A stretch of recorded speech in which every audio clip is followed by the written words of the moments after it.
jeune médecin de 30 ans qui s'est lancé dans un tour de France des remplacements en camping-car. 11 étapes dans 11 communes rurales. Estelle Henry l'a rencontré dans le village de Lézat-sur-Lèze en Ariège. Le Tour de France du docteur Jardel, c'est le choix de la rédaction de RMC ce matin.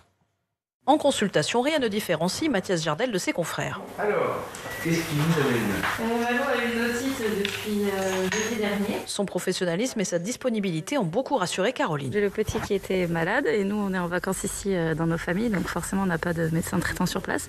Et il a accepté de nous voir le petit rapidement en plus, donc c'est très bien. Une fois sa journée terminée, direction le camping-car, garé sur un terrain mis à disposition par la mairie. C'est très bien parce qu'en fait ça me fait un point fixe.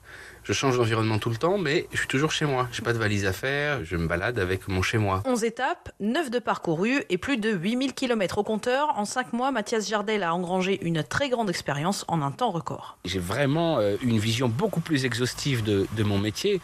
J'ai appris qu'il valait vraiment le coup d'avoir dans son cabinet une table électrique. Que la table pas électrique, les personnes âgées avaient vraiment des difficultés pour monter dessus. En 8 étapes, j'ai expérimenté 7 logiciels métiers différents. Un projet qu'il a mis sur pied pendant la crise sanitaire et qu'il espère désormais pérenniser. Quand je vois l'impact que ça a eu d'abord auprès des médecins que j'ai remplacés, quand je vois moi à quel point ça m'a enrichi, je me dis que ce serait trop dommage de ne pas essayer de faire en sorte qu'il y ait d'autres jeunes médecins qui fassent cette expérience-là. Il reste encore 2 étapes à Mathias pour boucler son Tour de France qui s'achèvera en Corse le 19 août prochain.